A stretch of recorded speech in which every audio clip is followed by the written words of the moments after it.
Welcome to Shelan's kitchen art. ഇന്ന് ഞാൻ പരിചയപ്പെടുത്തുന്നത് വെജിറ്റേറിയൻ സാൻഡ്വിച്ച് ആണ്. പാൻ ചൂടായിട്ടുണ്ട്. അതിലേക്ക് കുറച്ച് ഓയിൽ ഒഴിക്കാം. 2 സവാള കനം കുറച്ച് നീളത്തിലരിഞ്ഞത് ചേർക്കാം. ആവശ്യത്തിന് ഉപ്പിടാം. ഇനി ഒരു ഹൈ ഫ്ലെയിമിൽ 2 മിനിറ്റ് നന്നായിട്ടൊന്ന് സോട്ട് ചെയ്യാം.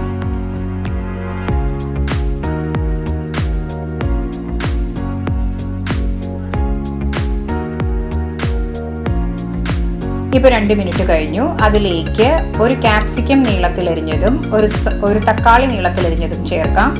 ഇനി അതും നമുക്ക് ഹൈ ഫ്ലെയിമിലിട്ട് 2 മിനിറ്റ് സോട്ട് ചെയ്യാം. ഈ വെജിറ്റബിൾസ് നമുക്ക് അധികം കുക്ക് ആവേണ്ട ആവശ്യമില്ല. ഇപ്പോൾ 2 മിനിറ്റ് കഴിഞ്ഞു. ഇനി നമുക്ക് ഗ്യാസ് ഓഫ് ചെയ്യാം.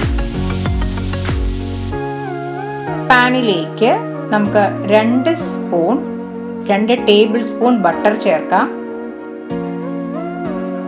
ലോ ഫ്ലെയിമിലാണ് ഇട്ടിരിക്കുന്നത്. ഇനി നമുക്കൊന്ന് ബട്ടർ മെൽറ്റ് ആവാൻ അനുവദിക്കാം. ഇപ്പോൾ ബട്ടർ മെൽറ്റായി വന്നിട്ടുണ്ട്. അതിലേക്ക് 2 ടേബിൾ സ്പൂൺ മൈദ ചേർക്കാം.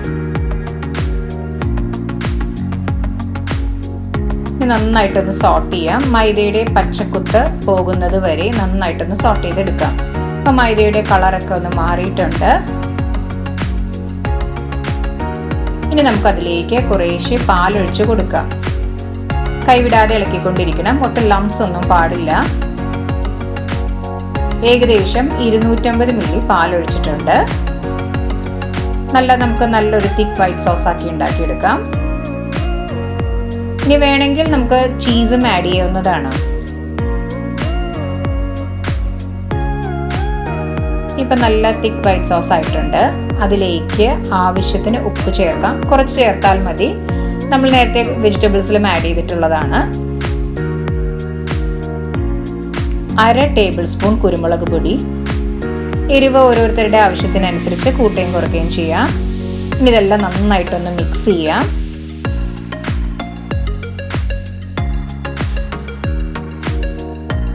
ഇനി അതിലേക്ക് നേരത്തെ കുക്ക് ചെയ്ത് വെച്ച വെജിറ്റബിൾസ് ആഡ് ചെയ്യാം. നന്നായിട്ട് മിക്സ് ചെയ്യാം. ഇപ്പം നോൺ വെജുകാർക്ക് വേണമെങ്കിൽ ചിക്കനും ചേർക്കാവുന്നതാണ്. ചിക്കൻ കുറച്ച് ഉപ്പും കുരുമുളകിട്ട് വേവിച്ച് മിക്സ് ചെയ്ത് ഇതിൻ്റെ കൂടെ ചേർക്കാം.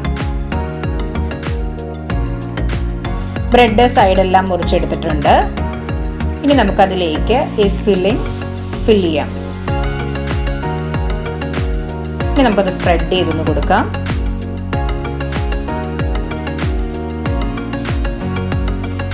ഇനി അത് മറ്റൊരു ബ്രെഡ് കൊണ്ട് മൂടാം. അങ്ങനെ എല്ലാ ബ്രെഡും നമുക്ക് ഇതുപോലെ ഫില്ല് ചെയ്തെടുക്കാം.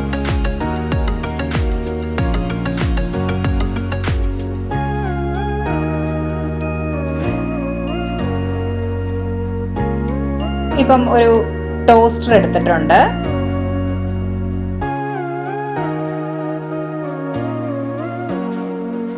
ഇപ്പോൾ ഒരു ടോസ്റ്റർ എടുത്തിട്ടുണ്ട്. അതിലേക്ക് ഈ ബ്രെഡ് വെച്ച് നമുക്ക് ഒന്ന് അടച്ചു വെക്കാം. ടോസ്റ്ററിൽ ടൈമർ ഉള്ളത് കൊണ്ട് അത് ഓട്ടോമാറ്റിക്കായിട്ട് ടോസ്റ്റ് ആകുമ്പോൾ തന്നെ അതിൻ്റെ റെഡ് ബട്ടൺ കത്തും. ഇപ്പോൾ റെഡ് ആയിട്ടുണ്ട്. നമ്മുടെ ബ്രെഡ് ടോസ്റ്റ് റെഡി ആയിട്ടുണ്ട്. ഇനി നമുക്ക് ഒരു പ്ലേറ്റിലേക്ക് എടുത്ത് മാറ്റാം. അങ്ങനെ എല്ലാ ബ്രെഡും ഇതുപോലെ ടോസ്റ്റ് ചെയ്തെടുക്കാം. ഇനി ഒരു പാൻ വെച്ചിട്ടുണ്ട്. പാനിലേക്ക് കുറച്ച് ഓയിൽ ഒഴിക്കാം.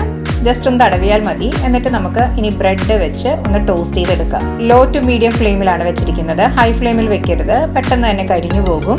അങ്ങനെ നമുക്ക് പാനിൽ വെച്ചും ഈ സാൻഡ്വിച്ച് റെഡിയാക്കാവുന്നതാണ്. ഇപ്പോൾ നമ്മളുടെ വെജ് സാൻഡ്വിച്ച് റെഡി ആയിട്ടുണ്ട്. എല്ലാവരും ട്രൈ ചെയ്ത് നോക്കുക. നിങ്ങൾക്ക് ഇഷ്ടപ്പെട്ടെങ്കിൽ ലൈക്ക് ചെയ്യാനും ഷെയർ ചെയ്യാനും സബ്സ്ക്രൈബ് ചെയ്യാനും സപ്പോർട്ട് ചെയ്യാനും മറക്കരുത്. തൊട്ടടുത്തുള്ള ബെൽ ഐക്കൺ പ്രസ് ചെയ്താലേ ഇനി ഞാൻ അടുത്തിടുന്ന വീഡിയോയുടെ നോട്ടിഫിക്കേഷൻ കിട്ടുകയുള്ളൂ. Thanks for watching my channel.